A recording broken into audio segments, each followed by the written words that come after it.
ঈদ মোবারক everyone, কেমন আছেন সবাই? আশা করি ভালো। আজকে ঈদের সকালবেলা কি রান্না করলাম আর বাচ্চাদের নিয়ে ফটোশ্যুট করলাম। ঈদের আগের দিন এই যে মেহেদি পড়েছি, তো চাঁদ রাতে, তো অনেক আনন্দ করেছি। সেই ব্লগটাই আজকে আপনাদের সাথে ছোট্ট ব্লগ শেয়ার করছি।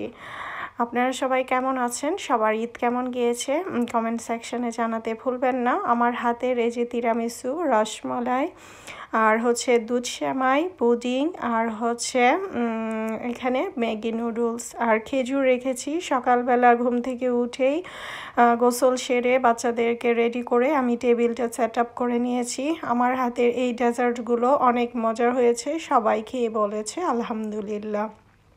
এখন দুপুরে আমি রান্না করেছিলাম চিকেন বিরিয়ানি, আর নামাজ পড়ে এসেই আমি এখানে চালের রুটি বানাচ্ছি, গরুর মাংস দিয়ে খাবো। আলিফের আব্বুর আজকে জব ছিল, সেজন্য আমরা বাহিরে যেতে পারবো না, তবে বাচ্চাদেরকে নিয়ে আমি একটু ফটোশ্যুট করব।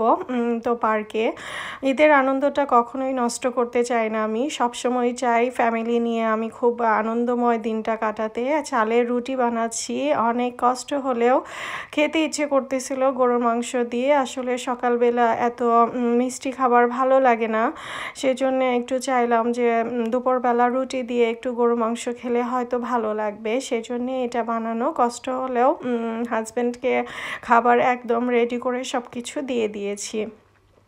এখন বাচ্চাদেরকে নিয়ে পার্কে আমি ফটোশ্যুট করতে নিয়েছি। এটা হচ্ছে আলিয়ার ড্রেস, এবার সে স্কার্ট নিয়েছে, আর আলিফের এই ড্রেসটা ছিল। তো বাচ্চাদেরকে রেডি করে দুপুরের পরে নামাজ টামাজ শেষ করে, খাওয়া দাওয়া শেষ করে, তারপরে বিকেলবেলা আমরা একটু বের হলাম। তো আমরা মিলন ভাইয়ের বাসাতেও যাব। তো সাদা ড্রেস যেহেতু বাচ্চারা নষ্ট করে ফেলবে, সেজন্য আগে একটু ফটোশ্যুট করে নিলাম। আর আলিয়ার ড্রেসটা কেমন হয়েছে, সব কিছু ম্যাচিং করে ওর কেনা হয়েছে। আর এগুলো হচ্ছে আপনাদেরকে ঈদের আরেকটা যে আমি ঈদের কেনাকাটা করেছি সেখানে আমি শেয়ার করেছিলাম বাচ্চাদের ড্রেসগুলো কি আমি কিনেছি। তো আজকে তাদের ফটোশ্যুটগুলো কেমন হলো, আসলে বাচ্চাদের ছবি তোলা একটা যুদ্ধ বলাই চলে, আসলে সুন্দরভাবে তোলা যায় না। তারপর স্মৃতি হিসেবে তাদের রেখে দিলাম, ওরা যখন বড় হবে তখন দেখতে পারবে, সেজন্যেই। মাশাল্লাহ, মেয়ে তো ছবি তুলতে চায় কিন্তু ছেলে একদম না। ওর স্বর্ণের গহনা পরিয়ে দিয়েছি, গলায়ও পরে দিয়েছি, হাতে আর চুড়ি পরেছে আর ব্রেসলেটও পরেছে। তো এগুলো হচ্ছে তার গেট আপ, সব কিছুই নতুন। আলহামদুলিল্লাহ। মাকে কেমন লাগছে সবাই কমেন্ট সেকশানে জানাবেন। ঈদের ড্রেস পরেছে, আর মা তো এমনিতে অনেক স্টাইলিস্ট, তাকে কোনো কিছু বুঝিয়ে দেওয়ার প্রয়োজন হয় না, যেমন এক্সপ্রেশন তার আমিও সেভাবেই পিকচার তুলি। আসলে ওর কোনো প্রবলেম হয় না ছবি তুলতে, বাট ছেলে কখনোই পিকচার তুলতে চায় না, সে একদমই বিরক্ত ফিল করে, নো মাম্মি বারবার বলতে থাকে। আর আলিফ আলিয়া দুজনের বয়সের ব্যবধান মাত্র 17 মাসের, তো একদম পিঠাপিঠি। আলহামদুলিল্লাহ, মেয়ে সব কিছু পরে সেজেগুজে রেডি থাকে, কিন্তু ছেলে তো একদমই না, সে শুধু খেলাধুলা করতে পছন্দ করে, আর পিকচার তুলে ভিডিও করলে অনেক বেশি বিরক্তি ফিল করে।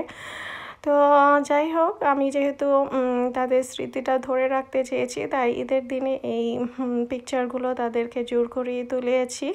তারপরে আমি আত্মীয়দের বাসায় বেড়াতে গিয়েছি, এই আর কি। আর ঈদের দিনটা আমার এভাবেই কেটেছে, আর রাত 10টা পর্যন্ত আমরা বাহিরেই ছিলাম। তো পরে বাসায় ফিরেছি, আবার আমার বাসায় অনেকে এসেছে।